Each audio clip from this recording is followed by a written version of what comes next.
Hi friends! అందరూ ఎలా ఉన్నారు? బాగున్నారా? Welcome back to our YouTube channel 'Lakshmi vlogs 009'. ఈ వీడియో వచ్చి ఫ్రైడే రోజండి. ఈ వీడియో తీసింది కూడా 2 వారాలు అయిపోతుంది. ఇప్పుడు అప్‌లోడ్ పెట్టేదానికి కుదిరింది నాకు. ఇది ఫ్రైడే రోజు పొద్దున్నే. ఇలా పొద్దున్నే కిచెన్ ఇంత క్లీన్‌గా ఉంటే మనసుకు ప్రశాంతంగా అనిపిస్తది నాకైతే. నేను ఇంతకుముందు పొద్దున్నే క్లీన్ చేసుకునేదాన్ని. పిల్లలకి ఇప్పుడు 8:30 కల్లా స్కూల్‌కి తీసుకువెళ్ళాలి అని చెప్పి, ఇంక నైటే క్లీన్ చేసి పెట్టేసుకుంటున్నాను. అలా పెట్టిన కానించి నాకే నచ్చుతుంది. మార్నింగ్ లేసిన వెంటనే కిచెన్ ఇంత క్లీన్‌గా ఉండడం చూసి నచ్చుతుంది బాగా. ఇక్కడ ముగ్గు వేశానండి పొద్దున్నే. ముగ్గు చూసి తిట్టుకోవద్దు. నాకు ముగ్గులైతే రావు. ఏదో అట్లా అట్లా వేస్తున్నాను. ఇంకిక్కడ చట్నీకి పచ్చిమిర్చి అవి వేంచుతున్నాను. పక్కన ఇడ్లీ పెట్టేస్తున్నాను పిల్లలకి. ఇడ్లీ పెట్టేస్తే వాళ్ళు వేడి వేడిగా తినలేరు. కొంచెం చల్లగా అయితే తింటారు. అందుకే ముందే రెడీ చేసి పెట్టేస్తే వాళ్ళు రెడీ అయ్యేసరికి ఇడ్లీ చల్లంగా అయిపోద్దని ఇక్కడ చట్నీకి వేంచుతున్నాను. చట్నీకి ఇలా పచ్చిమిర్చి, ఎండుమిర్చి 2 కలిపి వేసుకొని ట్రై చేయండి చట్నీ. సూపర్‌గా ఉంటదండి టేస్టు. కొంచెం వెరైటీగా అనిపిస్తది మనకి టేస్టు. అలా ఒకసారి ట్రై చేయండి. ఇంకా ఇక్కడ ఇడ్లీ అంతా కొంచెం బకెట్‌కి ఎత్తి పెట్టేసాను. కొంచెం అంతా ఒక వాయికి పెట్టేస్తున్నాను. పెట్టేసి ఇంకా అదంతా క్లీన్ చేసి పెట్టేసుకుంటున్నాను. ఇంక ఇక్కడ చట్నీకి వేస్తున్నాను. ఏచనపప్పు, తినేచనపప్పు 2 కలిపి వేసుకుంటాం మేమైతే. చాలామంది ఉత్త ఏచనపప్పు వేసుకుంటారు. అది కూడా బానే ఉంటది. కానీ ఇలా కలిపి వేసుకుంటే చాలా టేస్ట్ ఉంటదండి. ఇంకా ఇక్కడ మిక్సీ బాగా మెత్తగా పెట్టేసి పోపు వేసి పెట్టేసుకున్నాను. పోపు కూడా అప్పుడే వేసి పెట్టేసుకుంటాను నేను. పచ్చిమిర్చి వేచిన తర్వాత దాంట్లోనే ఆయిల్ వేసి పోపు పెట్టేసుకుంటాను. తర్వాత చట్నీ వేసుకొని దాంట్లో కలిపేసుకోవడమే. మళ్ళీ సెపరేట్‌గా దానికి మళ్ళీ స్టవ్ వెలిగించి అది వేడయినాక ఇలా ఏమి వేసుకోను. ఇంకా మిక్సీ అంతా క్లీన్ చేసుకుంటున్నా. మనకు కొంచెం ఓసీడీ ప్రాబ్లమ్ అండి. రుద్దిందే రుద్దుతా ఉంటాము. మా ఇంట్లో ఏందంటే టిఫిన్‌లో చట్నీ వేసుకొని తినరండి. చట్నీలో టిఫిన్ వేసుకొని తింటారు. ఈ పిల్లలకి, మా వారికే చట్నీ అది. గిన్నె నిండా ఏసి పెట్టాను చూడండి. దెబ్బకయిపోద్ది. చెప్పాను గదా! చట్నీలో ఇడ్లీ వేసుకొని తింటారు. మా పిల్లలైతే ఏంది అన్నము మనం పప్పు చారు వేసుకొని అన్నం ఎలాగా తింటామో అలా తింటారు టిఫినయితే. అందుకే ఇడ్లీ వేసినప్పుడు మాక్సిమం చట్నీ ఎక్కువే ఏస్తాను. దోసలైనా కొంచెం తక్కువ తింటారు గానీ, ఇడ్లీలో అయితే చట్నీ చాలా గావాలి. ఇంకా అక్కడ టిఫిన్ అంతా అయిపోయినాక వాళ్ళకి రెడీ చేసి పెట్టినాక ఇంకా బట్టలు ఉతుకుతా ఉన్నాను. ఇంక ఉతికే మధ్యలోనే పాప రెడీ అయ్యి వచ్చింది. ఫ్రెష్ అయ్యి వచ్చింది. ఇంక జడ వేస్తా ఉన్నాను. ఆ రోజొచ్చి ఫ్రైడే అండి. ఫ్రైడే వాళ్ళకి ఇట్లా యూనిఫాము మామూలుగా సివిల్ డ్రెస్ ఉండదు. ఇలా యూనిఫామ్ ఉంటది. సాటర్‌డే వాళ్ళకి కలర్ యూనిఫాము. మాకైతే ఫ్రైడే ఉంటది. మాక్సిమం చాలా మంది పిల్లలు ఫ్రైడేనే వేసుకొని పోతారు. కొంతమంది స్కూలుకేందంటే ఫ్రైడే రోజు ఇలాగ యూనిఫామ్‌లాగా పెట్టేశారు. సాటర్‌డే సివిల్ డ్రెస్ పెట్టారు.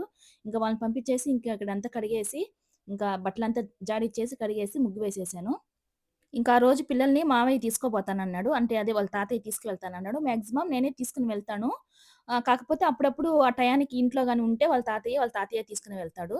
ఇంకా నాకు కొంచెం పని తగ్గింది. ఇంక వాళ్ళని గాని తీసుకొని వెళ్ళాలంటే వాళ్ళతో పాటు నేను గూడా రెడీ అయిపోవాలి. ఇంక వాళ్ళ తాతయ్య నేను తీసుకుపోతాన్నాడని చెప్పి నేను ఇంక ఇంట్లో పని కొంచెం నిదానంగా చేసుకుంటా ఉన్నానండి. ఇంక ఇక్కడ బట్టలంతా ఆరేస్తున్నాను. ఇంక బట్టల పనంతా అయిపోయినాక మనం గూడా ఇంకా ఫ్రెష్ అయిపోయి ఇంక దేవుడికి పూజ చేసుకోవాలండి. ఇంక దేవుడికి ఇక్కడ పూజ చేసుకుంటున్నాను. ఫ్రెష్ అయ్యి వచ్చాను. కంపల్సరీగా ఫ్రైడే రోజు పూజ గాని చేసుకుంటే ఇంట్లో గూడా ప్రశాంతంగా అనిపిస్తది. ఫ్రైడే రోజనే గాదు మండే నుంచి సాటర్‌డే వరకు మాక్సిమం నేను చేస్తానండి. ఇంక చేయకూడదు అంటే తప్పనించి కంపల్సరీగా చేస్తాను. ఇంకా ఫ్రైడే, సాటర్‌డే, మండే కొంచెం స్పెషల్‌గా జేస్తాను పూజ. అంటే పూలు బాగా పెట్టి ఇంట్లో ఏమన్నా నైవేద్యం చేసుకోవాలన్నా 3 డేస్‌లో మటుకు చేసుకొని పెట్టుకుంటాను. ఇంకిక్కడ పసుపు నీళ్ళతో ఇల్లంతా చల్లుకుంటున్నానండి. ఇలా చల్లుకుంటే కొంచెం మనకి పాజిటివ్‌గా అనిపిస్తది నాకు. ఏమన్నా ఉంటే గూడా పోతది అన్నట్టుగా అనిపిస్తది. ఇల్లు తుడుచుకునేటప్పుడు గూడా మనం పసుపు, ఉప్పు వేసి క్లీన్ చేసుకుంటే మంచిదండి. ఇంకిక్కడ దేవుడికి దీపారాధన చేసి, కడ్డీలు, కర్పూరం అంతా వెలిగిచ్చేసి, ఇంక దేవుడికి దండం పెట్టుకుంటున్నానండి.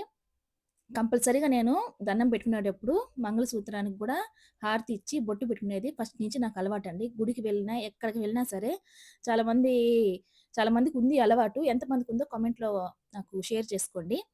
ఇక్కడంతా పూజంతా అయిపోయినాక ఇంకిక్కడికి పిల్లలు వెళ్ళిపోయారు. పూజ అయిపోయింది. అప్పుడు కరెక్ట్‌గా టైము 9:30 ఏమో అయిందండి. ఇంక ప్రశాంతంగా ఉండొచ్చు అనుకునేదానికి లేదు నాకు.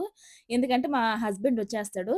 మా హస్బెండ్ వచ్చేసరికి ఇంకా వంట రెడీ చేసి పెట్టేయాలి. ఎందుకంటే తను టిఫిన్ చేయడు. టిఫిన్ చేసేప్పుడంటే పర్వాలేదు. ఇంక టిఫిన్ చేయడు. ఇంకొచ్చేసరికి గబాన వంట చేస్తే ఇంక ఒకేసారి అన్నం తినేసి పనుకునేస్తాడు. ఇంకా ఆ రోజు ఎట్లా నేను ఇడ్లీ వేశాను కాబట్టి కొంచెం నిదానంగా చేసుకోవచ్చులే అని ఇంక నేను కూడా టిఫిన్ నిదానంగా తింటా ఉన్నాను. ఈ లోపల టిఫిన్ తినేసరికి ఇంక మా హస్బెండ్ కూడా వచ్చేసాడు. తనిక్కడ తినేసాడంటే నాకింక ప్రశాంతంగా వంట చేసుకోవచ్చండి. పిల్లలకి క్యారేజ్ 12:30కి. ఇంక ఈ లోపల నాకు అయిపోద్ది. మాక్సిమం నాకు రోజు వంట 10:30, 11 కల్లా అయిపోవాలి. అయిపోద్ది గూడా. ఇంకా ఈరోజు కొంచెం నిదానంగా ఫ్రైడే రోజు నిదానంగా చేసుకుంటున్నాను. టిఫిన్ తిన్నాడు గాబట్టి. అంటే షాప్‌లో తినడు. త్వరగా వచ్చేస్తాడు. 10కి, 10:30 కల్లా వచ్చేస్తాడు. టిఫిన్ ఉంటే టిఫిన్ తింటాడు. లేదంటే అన్నం ఉంటే అన్నం తినేస్తాడు. ఏదో ఒకటి రెడీగా చేసి పెట్టేయాలి. పిల్లల కన్నా నాకు మా వాడిదే టెన్షన్ అండి. వచ్చేస్తాడేమో వంట చేసి పెట్టేయాలి. లేదా టిఫిన్ టిఫిన్ గాని వేసానంటే మటుకు కొంచెం రిలాక్స్‌గా చేసుకోవచ్చు. ఇంకా ఆ రోజు చాంగటి కర్రీ చేశాను. చాంగటి కర్రీ అంటే నాకు, మా మావయ్యకి, మా వారు కూడా తింటాడు గానీ, నా కొడుకు కూడా తింటాడు గానీ, నా కూతురికి నచ్చనే నచ్చదు. ఆ రోజు కష్టంగా తింటది. ఇంకా తినలేక కష్టంగా తింటది. అస్సలు నచ్చదు చాంగడ్డ తనకేమో. కానీ నేను తినదని చెప్పి అట్లాగే వదిలేస్తే పిల్లలకి అలవాటు ఎలా అవుతదని నేనైతే మామూలుగా చేసి పెడతాను. ఇంకా స్కూల్లో గాబట్టి ఇంకా ఫ్రెండ్స్ ఉంటారు గాబట్టి షేర్ చేసుకొని కొంచెం అలా ఇలా తినేస్తది. ఇంట్లో అయితే కంపల్సరీగా ఆ కర్రీతోనే అన్నం మొత్తం తినేయాలని చెప్పి కష్టంగా తింటది.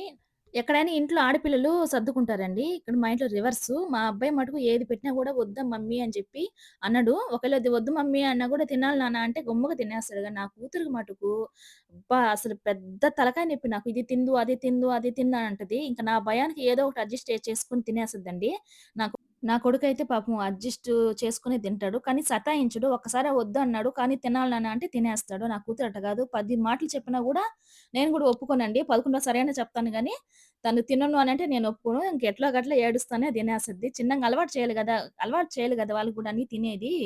ఇది వద్దు, అది వద్దంటే ఎలాగ చెప్పండి. అందుకని పిల్లలకి అది అలవాటు చేసి పెట్టేస్తాను. ఇక్కడ వంటయిపోయింది. ఇంక క్యారేజ్‌కి గూడా రెడీ చేసి పెట్టేస్తున్నానండి.